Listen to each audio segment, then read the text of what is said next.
ನಮಸ್ಕಾರ ಸ್ನೇಹಿತರೆ, ಅವ್ರಿಗೆ ತುಂಬಾ ಚೆನ್ನಾಗಿ ಗೊತ್ತಿದೆ ಜನರು ಒಗ್ಗಟ್ಟಾಗಿದ್ರೆ ನಮ್ಮ ಬೇಳೆ ಬೇಯಲ್ಲ ಅಂತೇಳಿ. ಅದಕ್ಕಾಗಿ ಏನ್ ಮಾಡ್ತಾರೆ, ಯಾವಾಗ್ಲೂ ಕೂಡ ಅಷ್ಟೇ ಅವ್ರ ಮಧ್ಯೆ ಏನಾದ್ರೂ ಒಂದು ಭಿನ್ನಮತ ಹುಟ್ಟುವ ರೀತಿಯಲ್ಲಿ ನೋಡ್ಕೊಂಡು ಜಾತಿ ಮತ ಈ ರೀತಿಯಾಗಿ ಭೇದ ಭಾವವನ್ನು ಉಂಟು ಮಾಡಿಸಿ ಅವರು ಒಟ್ಟಾಗದೆ ಇರೋ ರೀತಿಯಲ್ಲಿ ನೋಡ್ಕೊಂಡು ಬಂದಿದ್ದಾರೆ ಮೊದಲಿಂದನೂ ಕೂಡ. ಅದರಿಂದಾಗಿ ಏನಾಗ್ತದೆ, ಅವರಿಗೆ ಒಂದಿಷ್ಟು ಓಟ್ಗಳು ಸಿಗ್ತದೆ, ಅವರು ಗೆದ್ದು ಬರ್ತಾರೆ. ಅದೇ ರೀತಿಯಾದಂತಹ ಮೆಂಟಾಲಿಟಿ ಇರುವಂತಹ ನಮ್ಮ ರಾಜ್ಯದ ಮುಖ್ಯಮಂತ್ರಿ ಸಿದ್ದರಾಮಯ್ಯನವರು ತಾನು ಏನ್ ಎಣಿಸಿದ್ದೀನೋ ಅದನ್ನ ಸಾಧನೆ ಮಾಡ್ಲಿಕ್ಕಾಗಿ ಎಲ್ಲದಕ್ಕಿಂತ ಮುಖ್ಯವಾಗಿ ತನ್ನ ಕುರ್ಚಿಯನ್ನು ಉಳಿಸ್ಕೋಬೇಕು ಅಂತ ಹೇಳಿದ್ರೆ ಇಲ್ಲಿ ಜಾತಿ ವಿಷ ಬೀಜ ಬಿತ್ತಿದ್ರೇನೆ ಸಾಧ್ಯ ಅಂತ ಹೇಳ್ಕೊಂಡು ಬಹಳ ಹಿಂದೆನೆ ಮನಗಂಡಿದ್ರು.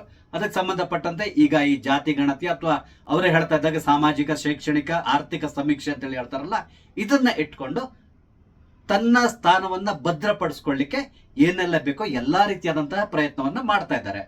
ಆದ್ರೆ ಈಗ ಏನಾಗಿದೆ ಅಂದ್ರೆ ಈ ಪ್ರಯತ್ನದಲ್ಲಿ ಅವರು ಎಲ್ಲೋ ಒಂದ್ ಕಡೆಯಲ್ಲಿ ಫೇಲ್ಯೂರ್ ಆಗ್ತಾ ಇರೋ ರೀತಿಯಲ್ಲಿ ಕಾಣಿಸ್ತಾ ಇದೆ. ಎಲ್ಲಿವರೆಗೆ ಅಂದ್ರೆ ಅವ್ರ ಕುರ್ಚಿಗೆ ಕಂಟಕ ಬರುವ ಲಕ್ಷಣಗಳು ಕಾಣಿಸ್ತಾ ಇದೆ. ಯಾವ ರೀತಿಯಲ್ಲಿ ಅವರಿಗೀಗ ಕುರ್ಚಿ ಕಂಟಕ ಬರ್ತಾ ಇದೆ ಇದೆಲ್ಲದನ್ನ ಈ ವಿಡಿಯೋದಲ್ಲಿ ವಿವರಿಸ್ತಾ ಇದ್ದೇನೆ. ಸ್ನೇಹಿತರೆ, ನಿಮ್ಮೆಲ್ಲರನ್ನು ಕಾಫಿ ಆಯ್ತು ಯೂಟ್ಯೂಬ್ ಚಾನಲ್ಗೆ ಸ್ವಾಗತಿಸ್ತಾ ಇದ್ದೇನೆ. ಸ್ನೇಹಿತರೆ, ಸಿದ್ದರಾಮಯ್ಯ ನಿಮ್ಗೆ ಗೊತ್ತಿದೆ, ಅವರು ಅಧಿಕಾರಕ್ಕಾಗಿ ಯಾವುದೇ ಲೆವೆಲ್ಗೆ ಇಳಿಲಿಕ್ಕೂ ಕೂಡ ತಯಾರಿರುವಂತಹ ವ್ಯಕ್ತಿ. ರಾಜಕೀಯ ನಾಯಕರ ಅಷ್ಟೇ ಯಾವಾಗ್ಲೂ ಅದೇ ತರ. ಆದ್ರೆ ಇಲ್ಲಿ ಸಿದ್ದರಾಮಯ್ಯನವರು ಇನ್ನೊಂದು ಸ್ಟೆಪ್ ಮುಂದಿದ್ದಾರೆ ಅಂತಲೇ ಹೇಳ್ಬಹುದು. ಈ ಹಿಂದೆ ನಿಮ್ಗೆ ಗೊತ್ತಿರಬಹುದು, ಲಿಂಗಾಯತ ಮತವನ್ನ ಹಿಂದೂ ಧರ್ಮದಿಂದ ಬೇರ್ಪಡಿಸ್ಲಿಕ್ಕೆ ಕೂಡ ಬಹಳಷ್ಟು ಪ್ರಯತ್ನ ಪಟ್ಟರು. ಅಂದ್ರೆ ಲಿಂಗಾಯತ ಸಮಾಜ ಏನಿದೆ ಇದು ಹಿಂದೂ ಧರ್ಮವಲ್ಲ, ಇದು ಬೇರೆದೇ ಆದಂತಹ ಧರ್ಮ, ಅದನ್ನ ಹಿಂದೂ ಧರ್ಮದಿಂದ ಸಪರೇಟ್ ಮಾಡ್ಬೇಕು ಅಂತ ಹೇಳಿ ತನ್ನ ಶಿಷ್ಯಂದ್ರ ಮುಖಾಂತರ ಅದನ್ನ ಪ್ರಯತ್ನ ಪಟ್ಟರು. ಆದ್ರೆ ಅದರಲ್ಲಿ ಕೂಡ ಅವರು ಸಕ್ಸಸ್ ಆಗ್ಲಿಲ್ಲ. ಕೊನೆಗೆ ಏನಾಯ್ತು, ಚುನಾವಣೆಯಲ್ಲಿ ಕೂಡ ಅವ್ರು ಸೋಲ್ಬೇಕಾಗಿ ಬಂತು. ಆದ್ರೆ ಈಗ ಪುನಃ ಎರಡನೇ ಬಾರಿಗೆ ಅವರ ಅಧಿಕಾರವನ್ನು ಹಿಡಿದಿದ್ದಾರೆ. ಆದ್ರೆ ಈ ಬಾರಿ ಇರುವಂತಹ ಬಹುದೊಡ್ಡ ಸಮಸ್ಯೆ ಅವರಿಗೆ ಡಿ ಕೆ ಶಿವಕುಮಾರ್. ಯಾಕಂದ್ರೆ ಮೊದಲಿಂದನೂ ಕೂಡ ಅಷ್ಟೇ ಡಿ ಕೆ ಶಿವಕುಮಾರ್ ನಾನು ಮುಖ್ಯಮಂತ್ರಿ ಆಗ್ಲೇಬೇಕು ಅಂತಕೊಂಡು ಬಹಳಷ್ಟು ಪ್ರಯತ್ನ ಪಡ್ತಾ ಇದ್ದಾರೆ. ಅವ್ರ ಮಧ್ಯೆ ಏನೋ ಅಗ್ರಿಮೆಂಟ್ ಈ ತರ ಎಲ್ಲ ಇದೆ ಅಂತಕೊಂಡು ಅವಾಗ ಹೇಳ್ತಾ ಇರ್ತಾರೆ. ಅದು ಬಿಡಿ, ಅದ್ರ ಬಗ್ಗೆ ಪುನಃ ನಾನು ಹೇಳಲಿಕ್ಕೆ ಹೋಗಲ್ಲ. ಆದ್ರೆ ಸಿದ್ದರಾಮಯ್ಯನವರಂತೂ ಗಟ್ಟಿ ನಿರ್ಧಾರ ಮಾಡಿಬಿಟ್ಟಿದ್ದಾರೆ, ಈ 5 ವರ್ಷ ಕಂಪ್ಲೀಟ್ ಆಗೋವರೆಗೂ ನಾನೇ ಇಲ್ಲಿ ಕೂತಿರ್ಬೇಕು ಅಂತೇಳಿ. ಅದಕ್ಕಾಗಿ ಅವ್ರು ಏನೆಲ್ಲ ಬೇಕೋ ಎಲ್ಲಾ ರೀತಿಯಾದಂತಹ ಕುತಂತ್ರ ತಂತ್ರ ಎಲ್ಲದನ್ನು ಮಾಡ್ಕೊಂಡು ಹೋಗ್ತಾ ಇರ್ತಾರೆ. ಈಗ ಅವರು ಈ ಕುರ್ಚಿ ಉಳಿಸ್ಕೊಳ್ಳಿಕ್ಕಾಗಿ ಮಾಡಿರುವಂತಹ ಬಹುದೊಡ್ಡ ಪ್ರಯತ್ನ ಏನು ಅಂದ್ರೆ ಈ ಒಂದು ಜಾತಿ ಗಣತಿ ಅಥವಾ ಈ ಸಮೀಕ್ಷೆ, ಇದನ್ನ ಇಟ್ಕೊಂಡೀಗ ತನ್ನ ಕುರ್ಚಿಯನ್ನ ಬಲಪಡಿಸ್ಕೊಳ್ಳಿಕ್ಕೆ ಪ್ರಯತ್ನ ಪಡ್ತಾ ಇದ್ದಾರೆ. ಆದ್ರೆ ಇದೇ ಈಗ ಸಿದ್ದರಾಮಯ್ಯನವರಿಗೆ ತಿರುಗುಬಾಣ ಆಗ್ತಾ ಇದೆ. ಹಾಗಾದ್ರೆ ಹೇಗೆ ಇದು ಅವರಿಗೆ ತಿರುಗುಬಾಣ ಆಗ್ತಾ ಇದೆ? ಜಾತಿ ಗಣತಿ ಅನ್ನೋ ಭೂತವನ್ನ ಬಹಳ ದಿನಗಳಿಂದ ಸಿದ್ದರಾಮಯ್ಯನವರು ತೋರಿಸ್ತಾ ಇದ್ರು. ನೋಡಿ, ಈ ಪೆಟ್ಟಿಗೆ ಒಳಗೆ ಕೂತ್ಕೊಂಡಿದೆ, ನಾನು ಬಿಡ್ತೇನೆ ಹೊರಗಡೆ ಈ ಭೂತನ್ನ, ಈ ರೀತಿಯಲ್ಲಿ ಹೆದರ್ಸ್ಕೊಂಡೇ ಬರ್ತಾ ಇದ್ರು. ಆದ್ರೆ ಇಲ್ಲಿವರೆಗೂ ಕೂಡ ಅವರಿಗೆ ಆ ಒಂದು ಧೈರ್ಯ ಬರಲಿಲ್ಲ. ಆದ್ರೆ ಮೊನ್ನೆ AICC ಅಧಿವೇಶನ ಇತ್ತಲ್ಲ ಅಹಮದಾಬಾದ್ ನಲ್ಲಿ, ಅಲ್ಲಿ ಹೋದಾಗ ಇದೇ ರೀತಿ ಮೆಂಟಾಲಿಟಿ ಇರುವಂತಹ ಇನ್ನೋರ್ವ ಕಾಂಗ್ರೆಸ್ ನಾಯಕ ರಾಹುಲ್ ಗಾಂಧಿ, ಅಂದ್ರೆ ಅವರು ಕೂಡ ಅಷ್ಟೇ ಜಾತಿ ಗಣತಿ ಅಂದ್ಕೊಂಡು ಹೋದಲ್ಲಿ ಬಂದಲ್ಲಿ ಎಲ್ಲ ಹೇಳ್ತಾ ಇರ್ತಾರಲ್ಲ, ಅವ್ರ ಮುಖಾಂತರ ಇದನ್ನ ಜಾರಿಗೆ ತರಲೇಬೇಕು ಅಂತಕೊಂಡು ಬಹಳಷ್ಟು ಮಾತುಕತೆ ಎಲ್ಲ ನಡೆಸಿದ್ರು. ಅದೇ ರೀತಿಯಲ್ಲಿ ಮಲ್ಲಿಕಾರ್ಜುನ್ ಖರ್ಗೆ ಅವ್ರನ್ನ ಕೂಡ ಇದಕ್ಕೆ ಒಪ್ಪಿಸಿದ್ರು. ಕೊನೆಗೆ ಬೆಂಗಳೂರಿಗೆ ಬಂದವರೇ ಮಾಡಿದ ಮೊದಲ ಕೆಲಸ ಏನು ಅಂದ್ರೆ ಒಂದು ಕ್ಯಾಬಿನೆಟ್ ಮೀಟಿಂಗ್ ಅನ್ನ ಕರೆದು ಈ ಜಾತಿ ಗಣತಿಯ ಪ್ರತಿಯನ್ನ ಎಲ್ಲಾ ಮಂತ್ರಿಗಳಿಗೂ ಹಂಚಿದ್ರು. ಇದ್ರ ಬಗ್ಗೆ ಸ್ಟಡಿ ಮಾಡ್ಕೊಂಡು ನಾಡ್ದು 17ನೇ ತಾರೀಕಿಗೆ ನಾವು ಕೂತ್ಕೊಂಡು ಮಾತಾಡೋಣ ಅಂತೇಳಿ ಹೇಳಿದ್ರು. ಯಾವಾಗ ಈ ಸಮೀಕ್ಷೆ ಎಲ್ಲ ಮಂತ್ರಿಗಳಿಗೆ ಸಿಕ್ತೋ, ಅಂದ್ರೆ ಅಲ್ಲಿ ಅದಕ್ಕಿಂತ ಮೊದಲೇ ಲೀಕ್ಔಟ್ ಆಗಿತ್ತು, ಎಲ್ರಿಗೂ ಗೊತ್ತಿತ್ತು ಎಷ್ಟೆಷ್ಟು ತೋರಿಸಿದ್ದಾರೆ ಏನಂತ ಕೂಡ ಎಲ್ರಿಗೂ ಗೊತ್ತಿತ್ತು. ಈಗ ಏನಾಯ್ತು, ಅಫಿಷಿಯಲ್ ಆಗಿ ಇದು ಎಲ್ರಿಗೂ ಗೊತ್ತಾಯ್ತಲ್ಲ, ಆಗ ಅಲ್ಲಿ ಪ್ರಾಬ್ಲಮ್ ಸ್ಟಾರ್ಟ್ ಆಯ್ತು. ನಿಮ್ಗೆ ಗೊತ್ತಿದೆ, ಒಕ್ಕಲಿಗರು ಮತ್ತು ಲಿಂಗಾಯತರು ಕರ್ನಾಟಕದಲ್ಲಿ ಎಷ್ಟೊಂದು ಪ್ರಬಲರಾಗಿದ್ದಾರೆ. ಅವರು ತಮ್ಮ ಪ್ರಾಬಲ್ಯವನ್ನು ಯಾವುದೇ ಕಾರಣಕ್ಕೆ ಬಿಟ್ಕೊಳ್ಳಿ ತಯಾರಿಲ್ಲ, ಅಂದ್ರೆ ರಾಜಕಾರಣದಲ್ಲಿ. ಇಲ್ಲಿ ಸಿದ್ದರಾಮಯ್ಯನವರು ಮಾಡಿರುವಂತಹ ಬಹುದೊಡ್ಡ ಪ್ರಮಾದ ಏನು ಅಂತ ಹೇಳಿದ್ರೆ, ಈ ಜಾತಿವಾರು ಲೆಕ್ಕಾಚಾರ ಇದೆಯಲ್ಲ ಅದನ್ನ ಆ ಕಡೆ ಈ ಕಡೆ ಮಾಡ್ಬಿಟ್ಟಿದ್ರು. ಅಂದ್ರೆ ಎಲ್ಲರೂ ಹೇಳ್ತಾರೆ, ಯಾರು ನಮ್ಮನೆ ಬಂದು ಸಮೀಕ್ಷೆ ಮಾಡಿಲ್ಲ ಅಂತಕೊಂಡು ಹೇಳ್ಕೊಂಡ್ ಬರ್ತಾ ಇದ್ದಾರೆ. ಹಾಗಾಗಿ ಇಲ್ಲಿ ಏನ್ ಮಾಡಿದ್ರು, ಎಲ್ಲ ಒಂದ್ ಕಡೆ ಕೂತ್ಕೊಂಡು ಅವ್ರಿಗೆ ಬೇಕಾದ ಫಿಗರ್ನ ಹಾಕೊಂಡ ರೀತಿಯಲ್ಲಿ ಕಾಣಿಸ್ತಾ ಇದೆ ಇದು. ಇದರಿಂದಾಗಿ ಲಿಂಗಾಯತ ಸಮುದಾಯದವರು ಕೂಡ ರೊಚ್ಚಿಗೆದ್ರು. ಹಾಗೇನೆ ಒಕ್ಕಲಿಗ ಸಮಾಜದವರು ಕೂಡ ಅಷ್ಟೇ ಇದ್ರ ವಿರುದ್ಧವಾಗಿ ಮಾತಾಡ್ಲಿ ಶುರು ಮಾಡಿದ್ರು. ಅವರು ಮೀಟಿಂಗ್ ಗಳನ್ನ ನಡೆಸಿದ್ರು. ಈ ಒಂದು ರಿಪೋರ್ಟ್ ಏನಿದೆ ಇದನ್ನ ಸಾರಾಸಗಟಾಗಿ ತಿರಸ್ಕರಿಸಬೇಕು ಅಂತಕೊಂಡು ಒಂದು ನಿರ್ಧಾರವನ್ನು ಕೂಡ ತಗೊಂಡ್ರು. ಕೊನೆಗೆ ಮೊನ್ನೆ ಪುನಃ ಕ್ಯಾಬಿನೆಟ್ ಮೀಟಿಂಗ್ ಸೇರ್ತು. ಈ ಕ್ಯಾಬಿನೆಟ್ ಮೀಟಿಂಗ್ ನಲ್ಲಿ ಕೇವಲ ಒಂದು 15-20 ನಿಮಿಷ ಮಾತ್ರ ಅವರಿಗೆ ಮೀಟಿಂಗ್ ನಡೆಸಲಿಕ್ಕೆ ಸಾಧ್ಯ ಆಯ್ತು. ಯಾಕಂದ್ರೆ ಅಲ್ಲಿ ಗಲಭೆ ಪ್ರಾರಂಭ ಆಯ್ತು. ಸಿದ್ದರಾಮಯ್ಯನವರು ಹೇಳ್ತಾರೆ ಇಲ್ಲ ಆ ರೀತಿ ಏನು ಆಗಿಲ್ಲ ಅಂತೇಳಿ.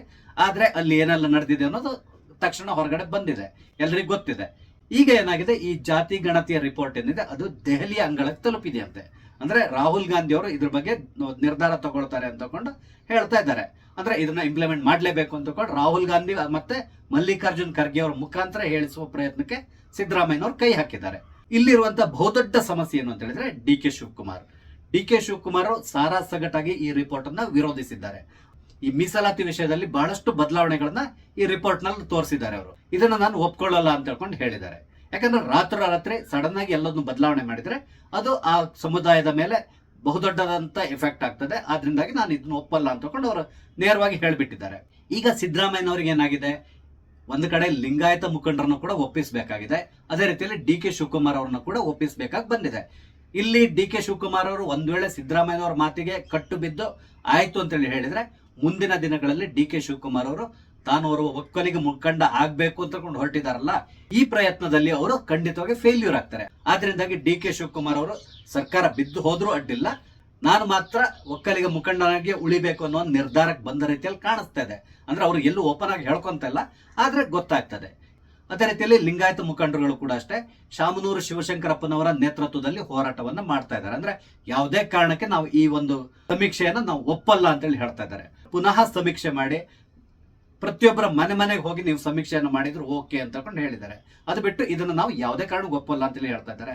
ಅದರಲ್ಲಿ ನಿನ್ನೆ ಎಚ್.ಎಂ. ರೇವಣ್ಣ ಅವರೊಂದು ಹೇಳಿಕೆಯನ್ನು ಕೊಟ್ಟಿದ್ರು, ಅತ್ಯಂತ ಹಾಸ್ಯಾಸ್ಪದವಾಗಿದೆ. ಅಂದ್ರೆ ಬಹಳಷ್ಟು ಜನ ಹೇಳ್ತಾ ಇದಾರಲ್ಲ ನಮ್ಮನೆ ಬಂದಿಲ್ಲ ಅಂತೇಳಿ.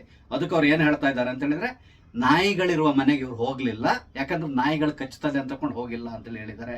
ಅದೇ ರೀತಿಯಲ್ಲಿ ಕೆಲವ್ರ ಮನೆಗೆ ಹೋದಾಗ ಅಲ್ಲಿ ಮನೆಗೆ ಬೀಗ ಹಾಕಿದ್ರು ಅಂತ ಕೂಡ ಹೇಳಿದ್ದಾರೆ. ಆ ರೀತಿ ಇದ್ರೆ ಇವ್ರು ಮೊದಲೇ ಅದನ್ನ ಸಾರ್ವಜನಿಕರಿಗೆ ತಿಳಿಸ್ಬೇಕು, ನಾವು ಇಂತಿಂತ ದಿನ ಬರ್ತಾ ಇದ್ದೇವೆ, ದಯವಿಟ್ಟು ಮನೆಯಲ್ಲಿದ್ದು ನಮ್ಗೆ ಬೇಕಾದಂತಹ ಮಾಹಿತಿಯನ್ನು ಕೊಡಿ ಅಂತ ಇವರು ಅಡ್ವರ್ಟೈಸ್ಮೆಂಟ್ ಕೊಡ್ಬೋದು.